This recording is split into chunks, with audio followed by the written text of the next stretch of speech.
In the basement archives of the Metropolitan Museum of Art, Dr. Carol Miller had seen thousands of photographs from every era imaginable. As the museum's chief curator of historical photography, she prided herself on her ability to date, authenticate, and contextualize images that most people would dismiss as mere curiosities.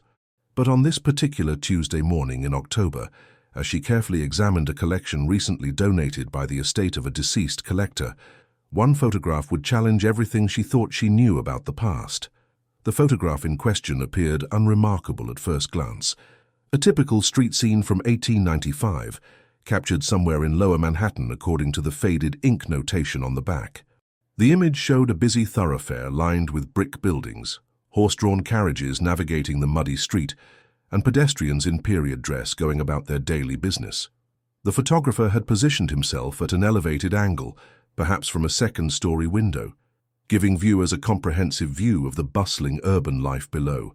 Dr. Miller adjusted her magnifying glass and leaned closer to examine the technical aspects of the photograph. The composition was well balanced, the exposure properly calculated for the available light, and the focus sharp enough to capture fine details despite the limitations of 1890s camera equipment. She noted the characteristic grain structure of albumin prints, the slightly sepia tone that had developed over more than a century, and the careful mounting that had preserved the image remarkably well. As she began cataloguing the photograph's contents for the museum's digital archive, Dr. Miller methodically examined each figure in the frame. There was a woman in a dark dress and bonnet, walking with two small children, their faces turned away from the camera as they navigated around a puddle. Near the center of the image, a man in a top hat and long coat stood beside a horse-drawn omnibus, apparently waiting to board. Several other pedestrians populated the scene, each frozen in their moment of 19th-century life. It was then that Dr. Miller's attention was drawn to the background of the photograph, to an area she had initially overlooked in her focus on the more prominent figures in the foreground. Standing in the shadow of a building's awning, partially obscured by the architectural details of the storefront, was another figure. At first glance, this person appeared to be just another pedestrian, perhaps taking shelter from the sun or waiting for someone.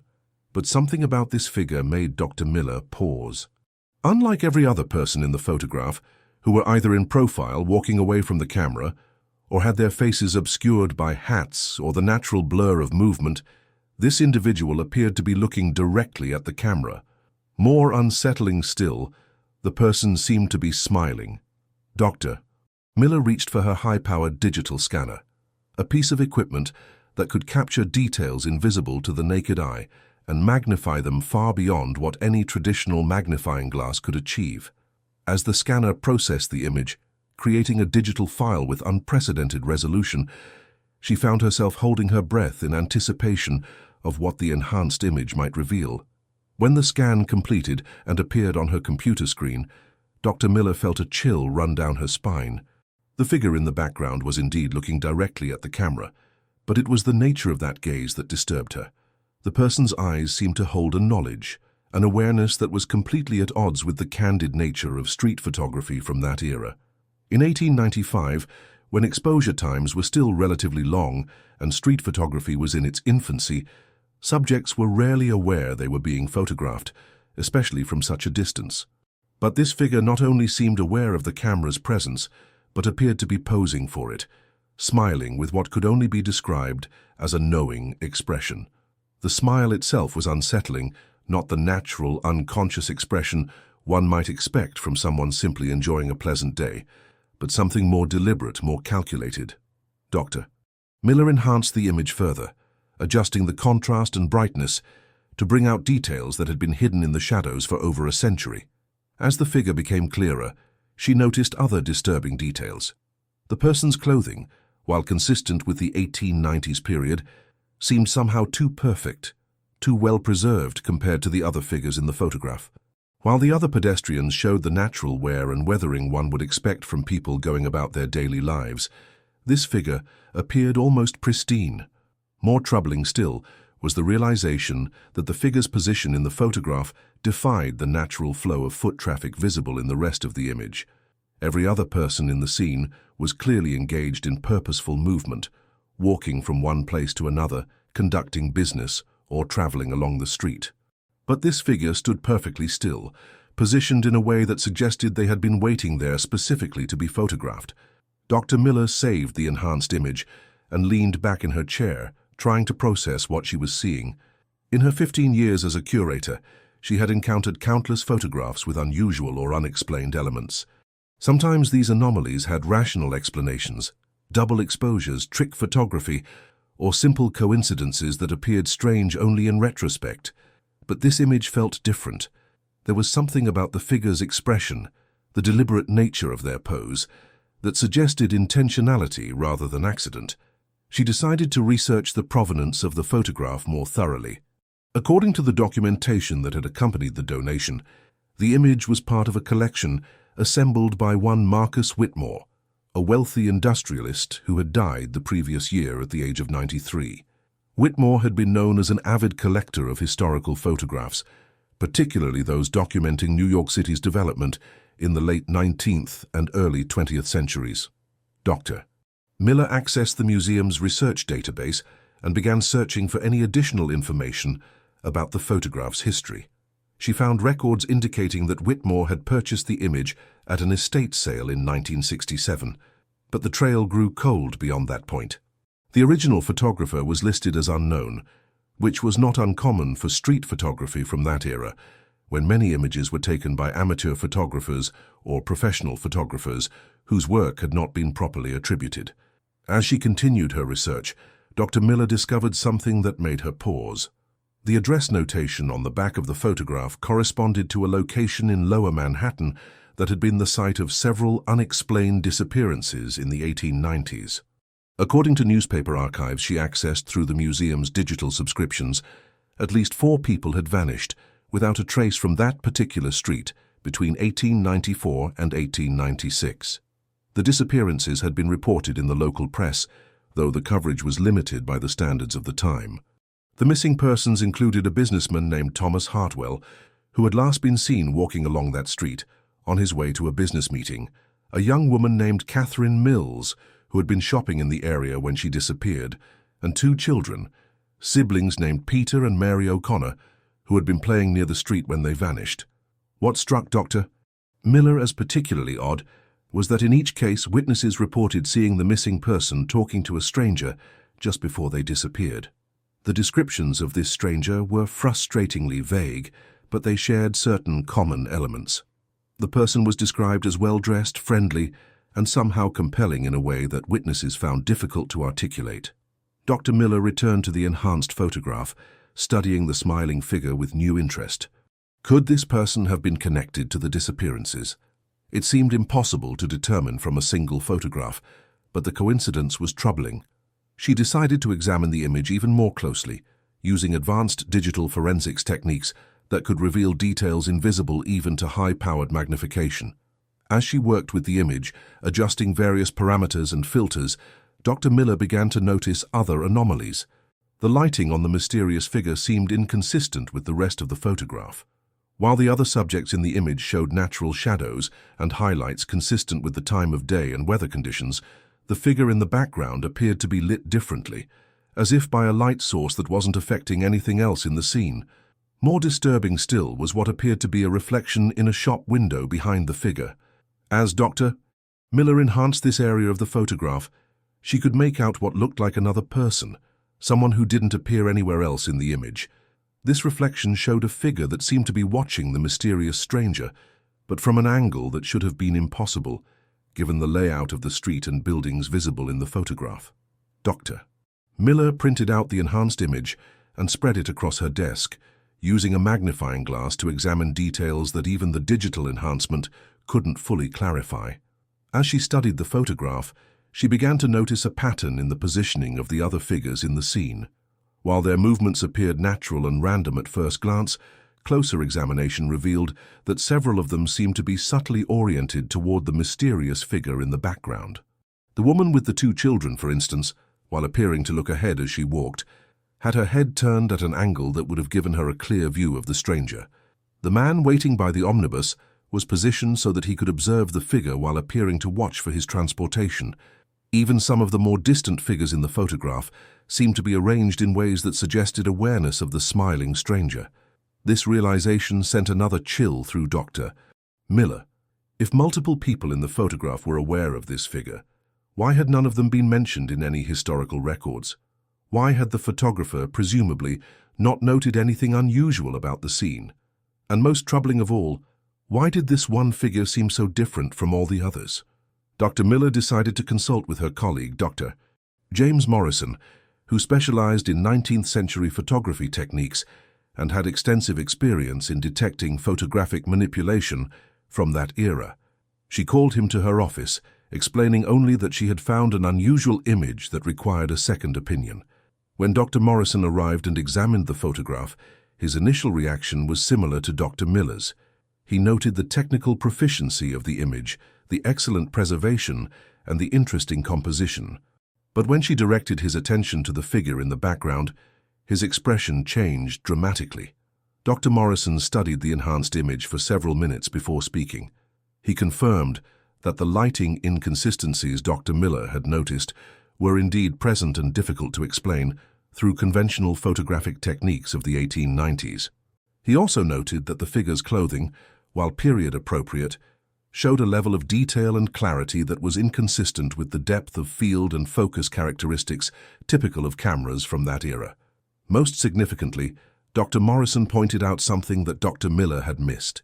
The mysterious figure appeared to be casting no shadow, despite the clear shadows visible from every other person and object in the photograph. This was not simply a matter of positioning or lighting. In the enhanced image, it was clear that the figure should have been casting a shadow on the building behind them, but no such shadow was visible. Dr. Morrison suggested that the image might be a composite, created by combining multiple photographs or by adding elements through early photographic manipulation techniques. However, he admitted that if this were the case, it represented a level of technical sophistication that would have been extremely rare in 1895, requiring equipment and expertise that few photographers of that era possessed. As they continued to examine the photograph together, Dr. Miller shared her research about the disappearances that had occurred on that street during the same time period. Dr. Morrison listened with growing concern, particularly when she described the witnesses' accounts of a mysterious stranger who had been seen with each of the missing persons. Dr. Morrison suggested that they consult the museum's archives to see if any other photographs from the same location and time period existed. If they could find additional images of that street from the 1890s, they might be able to determine whether the mysterious figure appeared in other photographs or whether this was an isolated occurrence. Their search through the museum's extensive photographic archives yielded 3 additional images of the same street, all taken between 1893 and 1897. 2 of these photographs showed the street from different angles, while the third was taken from approximately the same position as the mysterious photograph, but at a different time of day. When they examined these additional images, Dr. Miller and Dr. Morrison made a discovery that left them both deeply unsettled. In each of the 3 photographs, the same figure appeared, sometimes in the background, sometimes more prominently positioned, but always with that same knowing smile, always looking directly at the camera, and always seeming somehow separate from the natural flow of life around them. In one image, the figure stood in a doorway, watching as a group of children played in the street. In another, they appeared to be following a well-dressed couple as they walked along the sidewalk. In the third photograph, the figure was positioned near a street corner, apparently observing the photographer as they set up their equipment. What made these discoveries even more disturbing was that the figure appeared to be wearing different clothing in each photograph, yet their face remained exactly the same. The smile, the eyes, the expression of knowing awareness, all were identical across images taken years apart. Dr. Morrison suggested that they might be looking at photographs of the same person taken over a period of several years, but Dr. Miller pointed out that the figure showed no signs of aging between the earliest and latest images. In an era when photography was still relatively new and people aged visibly due to the harsh living conditions of the time, the complete lack of any change in the figure's appearance was highly unusual. They decided to research the history of the street more thoroughly, looking for any records that might explain the presence of this mysterious figure. Their investigation led them to the New York City Municipal Archives, where they found records of the original construction of the buildings on that street, property ownership records, and business licenses for the shops that had operated there in the 1890s. Among these records, they discovered something that added another layer to the mystery. One of the buildings on the street had been the site of a photographic studio operated by a man named Edmund Blackwood. According to the records, Blackwood had been a pioneer in street photography, one of the first photographers in New York to regularly capture candid images of urban life. The records indicated that Blackwood had disappeared in 1896, leaving behind his studio and a large collection of photographs.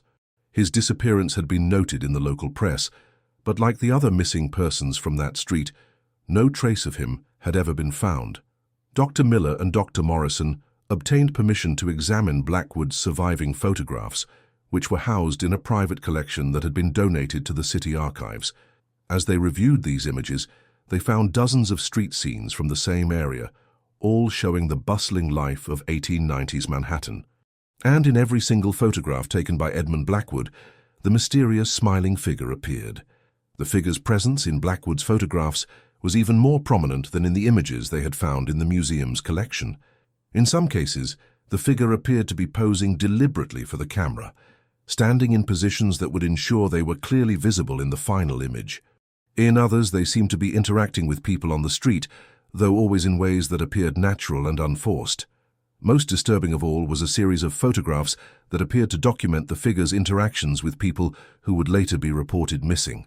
In one image, the figure was shown talking to a man who matched the description of Thomas Hartwell, the businessman who had disappeared in 1894. In another, they appeared to be walking alongside a young woman who resembled Catherine Mills. The final photograph in Blackwood's collection showed the mysterious figure standing directly in front of the photographer's studio, looking up at what would have been Blackwood's window. The figure's smile in this image was wider than in any of the others, and their eyes seemed to hold a particular intensity, as if they were looking directly at Blackwood himself. This photograph was dated just 3 days before Blackwood's disappearance. Dr. Miller and Dr. Morrison spent the rest of the day examining every detail of Blackwood's photographs, using the same digital enhancement techniques they had applied to the original image. What they discovered challenged their understanding of both photography and reality itself. In the enhanced images, they could see that the mysterious figure cast no reflection in windows or puddles, despite being clearly visible in the photographs themselves. They appeared to leave no footprints in mud or snow, even when other pedestrians in the same images left clear tracks. Most unnaturally of all, in several photographs where the figure was standing near other people, those people showed subtle signs of distress, expressions of confusion or fear that were barely visible but became clear under magnification. As evening approached, Dr. Miller found herself alone in her office, staring at the collection of photographs spread across her desk. The smiling figure looked back at her from dozens of images, that knowing expression seeming to mock her attempts to understand what she was seeing. She decided to research Edmund Blackwood himself, hoping to find some clue that might explain the presence of this figure in his photographs. Her research led her to newspaper archives, city records, and eventually to a collection of personal papers that Blackwood's family had donated to the Historical Society decades after his disappearance. Among these papers, Dr. Miller found Blackwood's personal journal, a leather-bound book in which he had recorded his thoughts about photography, his techniques, and his observations about the changing city around him. The entries from his final months made for disturbing reading. Blackwood had begun to notice the mysterious figure in his photographs sometime in early 1895. At first, he had dismissed their presence as coincidence, assuming that the person simply frequented that particular street and happened to be captured in multiple images. But as the figure appeared in more and more of his photographs, always in different clothing but with the same unchanging face, Blackwood had become increasingly concerned. In one journal entry, dated September 1895, Blackwood wrote about his attempts to approach the figure directly. He described waiting on the street with his camera, hoping to photograph the mysterious person up close and perhaps solve the puzzle of their identity. But whenever he tried to approach, the figure would disappear, vanishing into crowds or around corners in ways that seemed to defy the normal flow of pedestrian traffic. Blackwood's final journal entries, written in the weeks before his disappearance, revealed a man consumed by obsession and fear. He wrote about dreams in which the smiling figure visited him, standing at the foot of his bed and watching him with those knowing eyes. He described a growing sense that he was being followed, that the figure was somehow aware of his attempts to understand their nature. In his last entry, dated just 2 days before his disappearance, Blackwood wrote, "I understand now that I was never photographing them. They were photographing me. Every image I captured was exactly what they wanted me to see, positioned precisely as they intended. I have been documenting my own pursuit, creating a record of my own doom. Tomorrow I will destroy all the photographs and leave this place. If I do not, I fear I will become another of their collection." But Blackwood had never had the chance to destroy his photographs. He had vanished the next day, leaving behind the very images he had planned to eliminate. Dr. Miller closed the journal and sat in the growing darkness of her office, trying to process what she had read. The rational part of her mind insisted that there had to be a logical explanation for everything she had discovered. Perhaps the figure was simply someone who had lived or worked on that street, someone who had enjoyed being photographed and had deliberately positioned themselves to appear in Blackwood's images. The lack of shadows and reflections could be explained by photographic techniques or processing methods that she wasn't familiar with. But another part of her mind, the part that had been growing stronger as she delved deeper into the mystery, whispered that some things couldn't be explained by rational means. The consistency of the figure's appearance across decades, the reports of disappearances, Blackwood's own testimony about his growing fear, all pointed to something beyond normal human experience. As she prepared to leave the museum, Dr. Miller made a decision that would change the course of her investigation. She would return to the street where the original photograph had been taken. She would walk the same sidewalks, stand in the same locations, and see if she could understand what had drawn this mysterious figure to that particular place.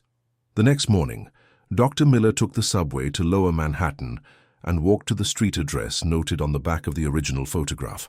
The area had changed dramatically since the 1890s, with modern buildings replacing most of the original structures, but the basic layout of the streets remained the same. She stood at the approximate location where the original photographer had positioned themselves and looked down at the street below. Even with all the changes that had occurred over more than a century, she could still recognize elements from the old photographs. The width of the street, the angle of the buildings, the general flow of pedestrian traffic, all matched what she had seen in the historical images. As she stood there, Dr. Miller became aware of a strange sensation, a feeling that she was being watched. She turned slowly, scanning the faces of the people walking past, looking for anything unusual or out of place. The morning crowd consisted of typical urban commuters, people hurrying to work or going about their daily business, all dressed in contemporary clothing and absorbed in their own concerns. But then she saw something that made her heart stop. Standing across the street, partially hidden in the shadow of a modern office building, was a figure that looked exactly like the mysterious person from the 1895 photographs.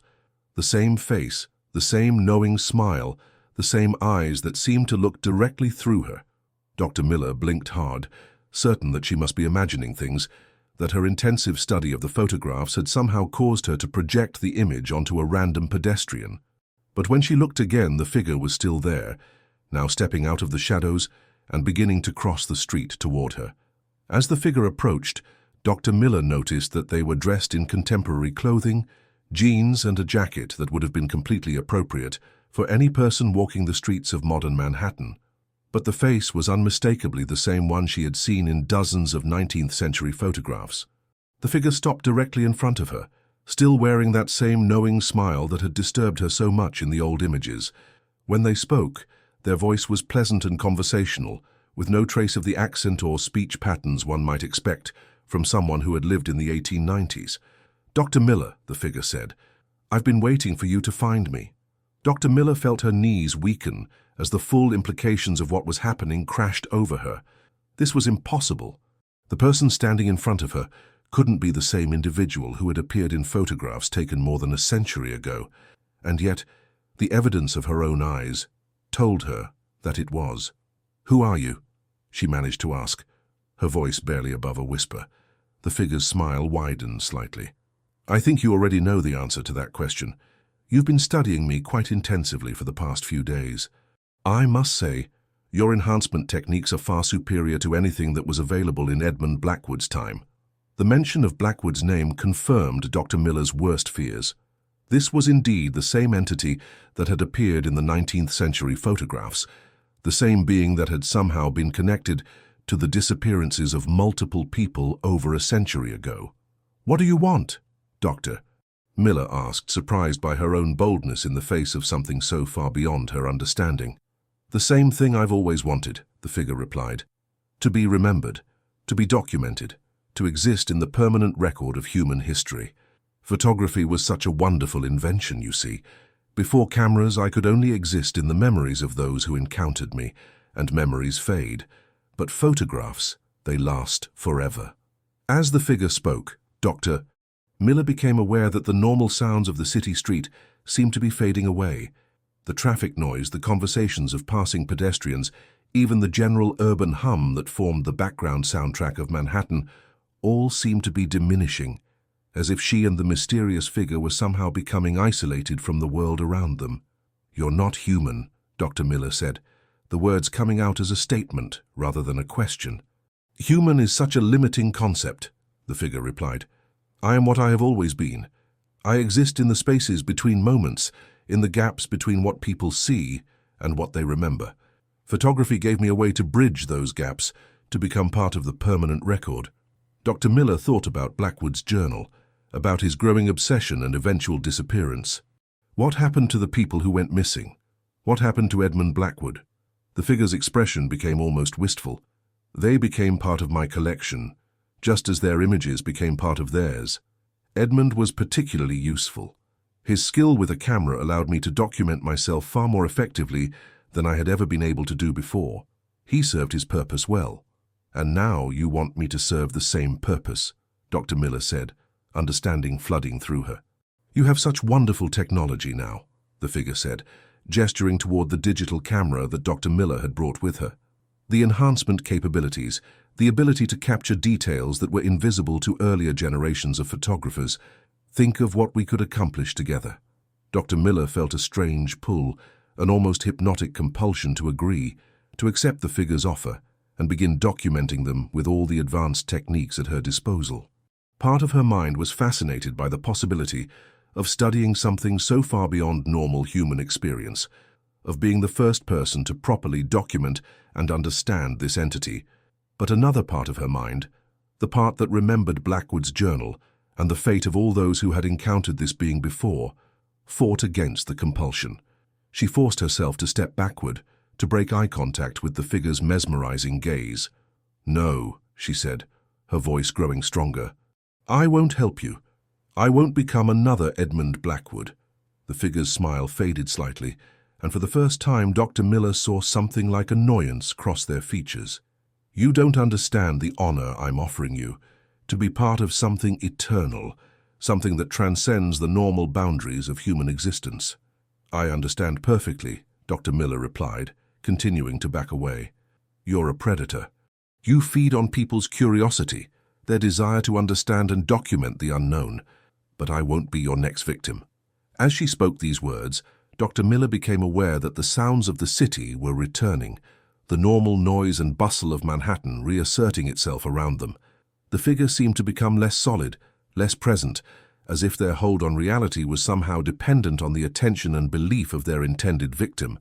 You cannot escape what you have already seen, the figure said, their voice now carrying an edge of anger.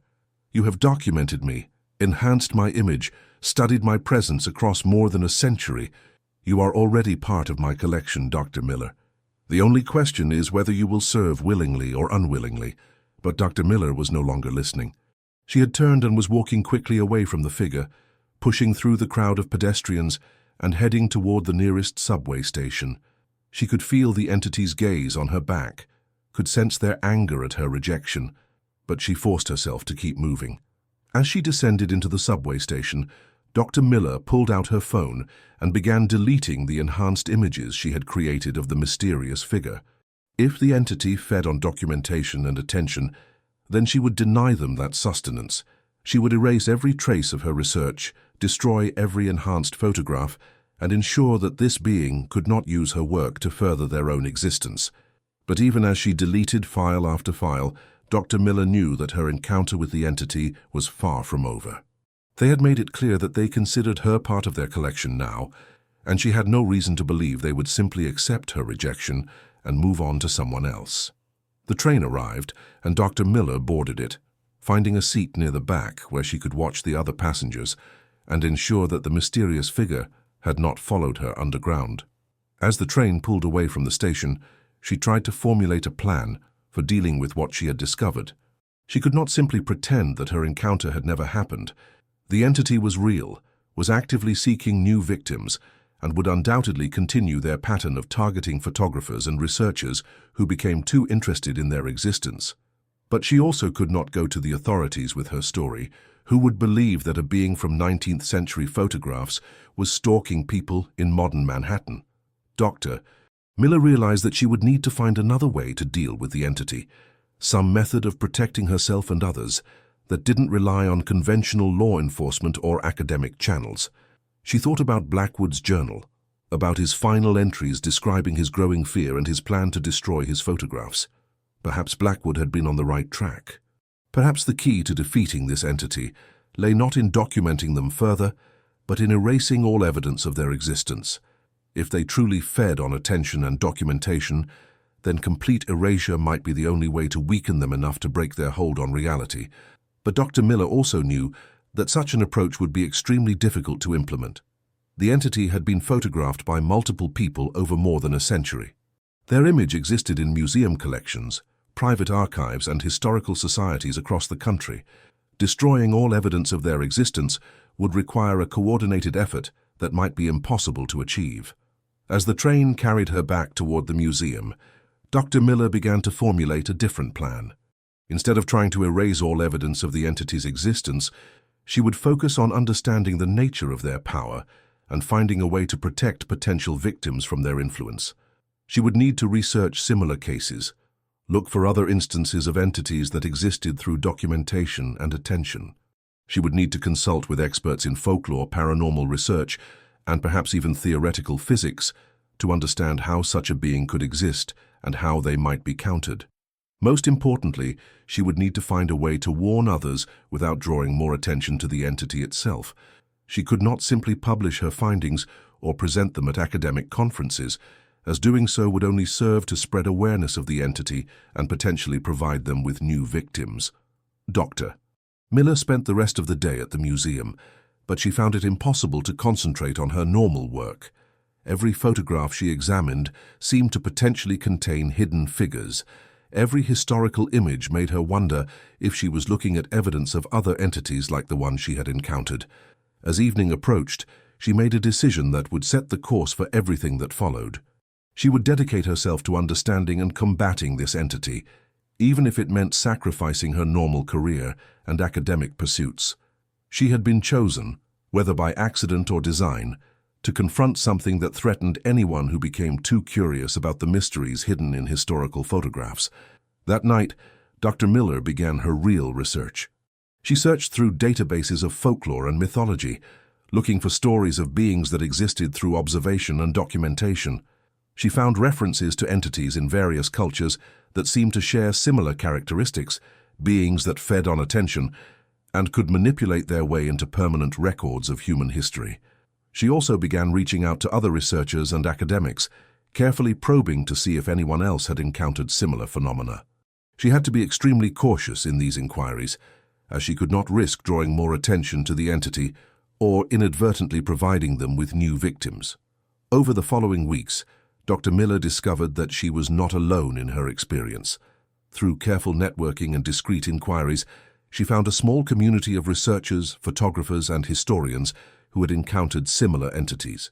They communicated through encrypted channels and met in carefully chosen locations, sharing information and strategies for dealing with beings that existed on the margins of human perception. From these contacts, Dr. Miller learned that the entity she had encountered was part of a larger phenomenon, a class of beings that had learned to exploit humanity's desire to document and preserve history. These entities inserted themselves into historical records, using photography, written accounts, and other forms of documentation to maintain their existence across centuries. The group had developed various strategies for dealing with these entities, ranging from protective rituals to technological countermeasures, but they had also learned that direct confrontation was often counterproductive, as it tended to strengthen the entities by providing them with more attention and documentation. Dr. Miller shared her own research with the group, including the enhanced photographs and Blackwood's journal entries. The other members were particularly interested in the entity's apparent ability to exist across different time periods while maintaining the same physical appearance, as this suggested a level of power that few of them had encountered before. Together, they began developing a comprehensive strategy for dealing with Dr. Miller's particular entity. The plan involved carefully controlled documentation that would allow them to study the being without providing it with the kind of sustained attention it seemed to crave. They would also work to identify and protect potential victims, particularly photographers and researchers who might be drawn into the entity's web. But as they developed their strategy, Dr. Miller began to notice signs that the entity was not content to simply wait for her to return to their game. She started seeing the familiar figure in reflections, in security camera footage from around the city, and even in photographs taken by other people who had no knowledge of the entity's existence. The being seemed to be inserting itself into the visual record of modern New York, just as it had done in the 1890s. But now it had access to a much larger and more sophisticated network of cameras and documentation systems. Every security camera, every smartphone, every digital photograph taken in the city was a potential vector for the entity's influence. Dr. Miller realized that the threat was much larger than she had initially understood. The entity was not simply targeting individual photographers or researchers. It was working to establish itself as a permanent part of the modern visual landscape, using the ubiquitous nature of contemporary surveillance and photography to ensure its continued existence. The implications were staggering. If the entity succeeded in thoroughly infiltrating the digital infrastructure of the city, it might become impossible to erase or contain. It could potentially influence anyone who viewed its image, drawing them into its web of obsession and eventual consumption. Working with her new allies, Dr. Miller began developing countermeasures that could operate on the same scale as the entity's influence. They created algorithms that could detect and flag images containing the entity's distinctive features, allowing them to identify and potentially neutralize its presence in digital networks. They also began working with technology companies and security firms, carefully explaining the nature of the threat without revealing too much about the entity itself. This required a delicate balance, as they needed to convince people to take action against something that most would consider impossible or ridiculous. But their efforts were complicated by the entity's growing awareness of their activities. As they worked to contain its influence, it began targeting members of their group directly, appearing in their personal photographs and even manifesting in their homes and workplaces. Dr. Miller found herself at the center of an escalating conflict between human technology and something that existed outside the normal boundaries of reality. The entity's power seemed to grow with each new digital system it infiltrated, while their ability to contain it was limited by the need to work within conventional technological and social frameworks. The situation reached a crisis point when the entity began appearing in live television broadcasts and streaming video feeds. Its presence in these real-time media suggested that it had evolved beyond simply inserting itself into static images and was now capable of manifesting in dynamic visual content. Dr. Miller and her allies realized that they were running out of time. If the entity succeeded in establishing itself as a permanent part of the global digital infrastructure, it might become impossible to contain or eliminate. They would need to take more drastic action, even if it meant revealing the full scope of the threat to a wider audience. During this period of escalating tension, Dr. Miller made another disturbing discovery. While researching the entity's historical appearances, she found evidence that it had not been confined to New York City. Similar figures had appeared in photographs from other major cities around the world, always with the same knowing smile, always seeming to pose deliberately for cameras they should not have been aware of. In London, a figure matching the entity's description appeared in several photographs taken during the construction of the underground in the 1860s. In Paris, the same face could be found in images documenting the rebuilding of the city under Baron Haussmann. In San Francisco, the entity appeared in photographs taken both before and after the Great Earthquake of 1906, seemingly unaffected by the disaster that had devastated the city. This global presence suggested that the entity was far older and more powerful than Dr. Miller had initially realized. It had been inserting itself into the historical record for as long as photography had existed, possibly longer. The implications were terrifying. If this being had been influencing human history for over a century, how many other events might it have been involved in? How many other disappearances and unexplained phenomena might be connected to its activities? Dr. Miller shared these findings with her group, and together they began to piece together a more complete picture of the entity's activities. They discovered patterns in its appearances, correlations between its presence in photographs and subsequent historical events. In many cases, areas where the entity had been photographed later experienced unusual numbers of missing persons cases, unexplained accidents, and other anomalous events. The entity seemed to be drawn to moments of historical significance, appearing in photographs that documented major changes, disasters, or developments in human civilization. It was as if the being fed not just on individual attention and documentation, but on the collective human experience of witnessing and recording important events. This realization led Dr. Miller to a disturbing conclusion. The entity was not simply a predator that targeted individual photographers and researchers. It was something far more ambitious, a being that sought to insert itself into the very fabric of human history, to become an integral part of humanity's collective memory and documentation. As this understanding dawned on her, Dr. Miller began to see the full scope of the threat they were facing. The entity was not content to exist on the margins of human perception.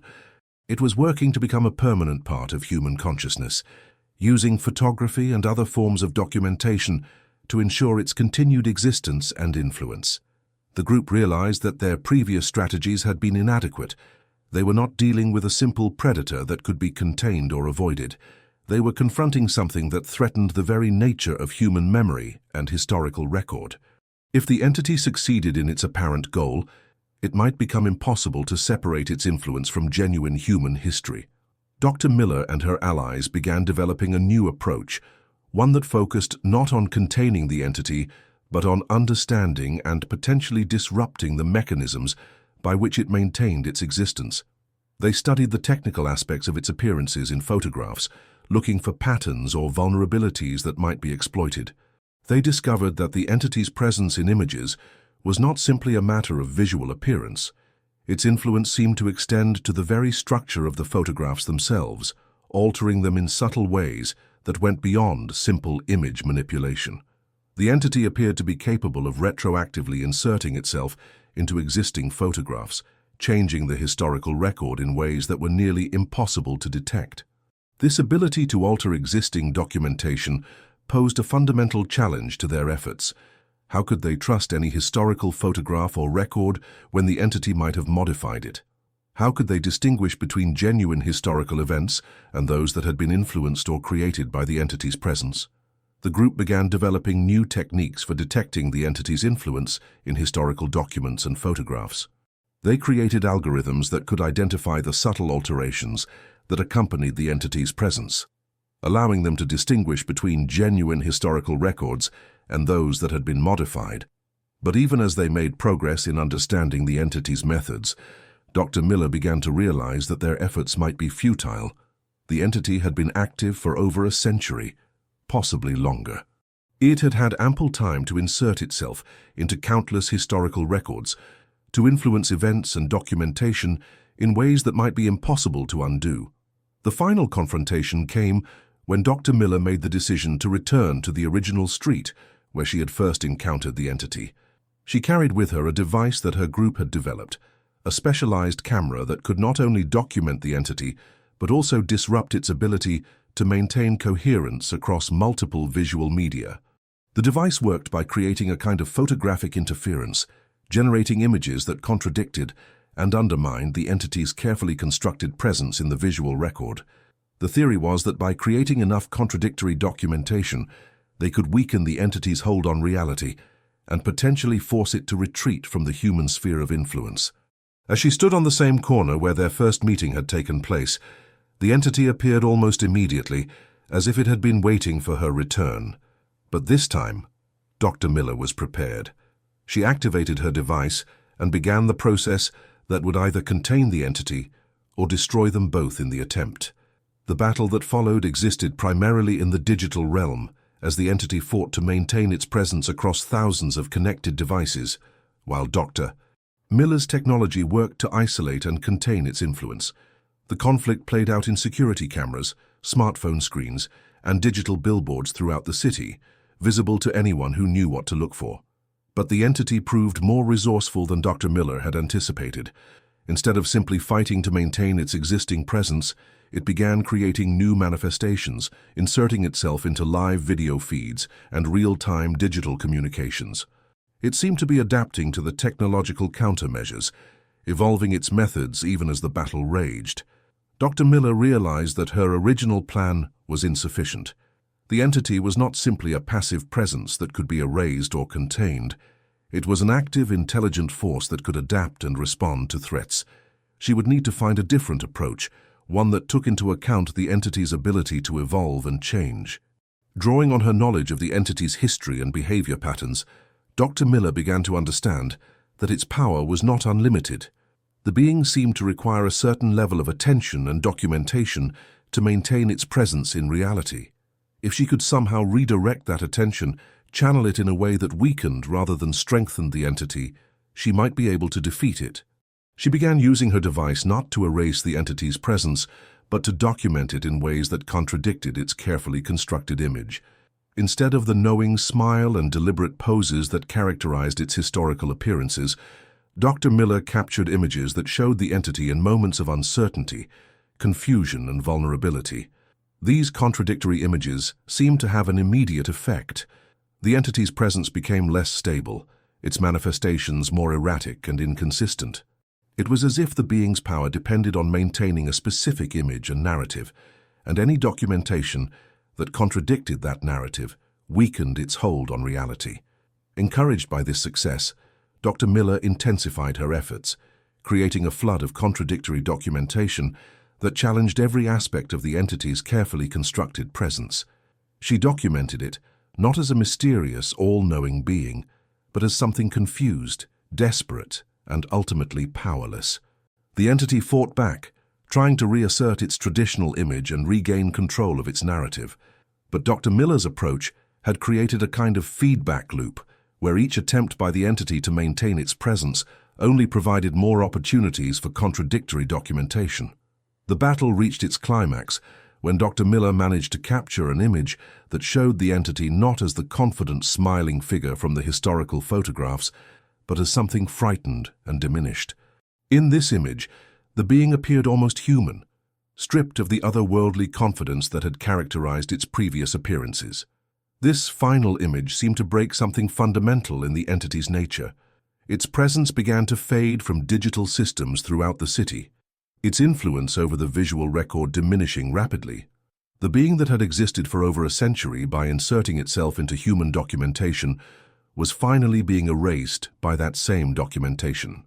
In the end, Dr. Miller's strategy succeeded, but at a cost. The entity was contained, its influence limited to a small number of isolated systems that could be monitored and controlled. But the process had required her to sacrifice much of her own digital presence, effectively erasing herself from many of the same systems that had harbored the entity. Dr. Miller returned to her work at the museum, but she was forever changed by her experience. She continued to study historical photographs, but now she looked for different things, watching for signs of other entities that might be hiding in the visual record of human history. She also maintained her connection with the group of researchers who had helped her, knowing that the threat they had faced was not unique. There were other entities out there, other beings that fed on human curiosity and documentation, and it would require constant vigilance to protect people from their influence. The original photograph that had started her investigation remained in the museum's collection, but it was now stored in a special archive that limited access and prevented digital reproduction. Dr. Miller had ensured that the smiling figure in the background could no longer use that image as a gateway into the modern world. But sometimes, late at night when she was alone in the archives, Dr. Miller would think about that knowing smile and wonder if the entity was truly contained or simply waiting for another opportunity to emerge. She had learned that some mysteries were better left unsolved, and some photographs were better left unexamined. The street where it all began continued to bustle with modern life, unaware of the century-long drama that had played out in its shadows. Pedestrians walked the same sidewalks where people had disappeared in the 1890s, never knowing how close they had come to becoming part of something far older and more dangerous than anything in their normal experience. And in the depths of the museum's digital archives, protected by layers of security and isolation protocols, the enhanced images of the smiling figure remained as a testament to the thin line between documentation and danger, between preserving history and preserving the things that history was better off forgetting. Dr. Miller had succeeded in containing one entity, but she knew that her work was far from over. The world was full of old photographs, forgotten images, and mysterious figures that smiled at cameras they should never have seen.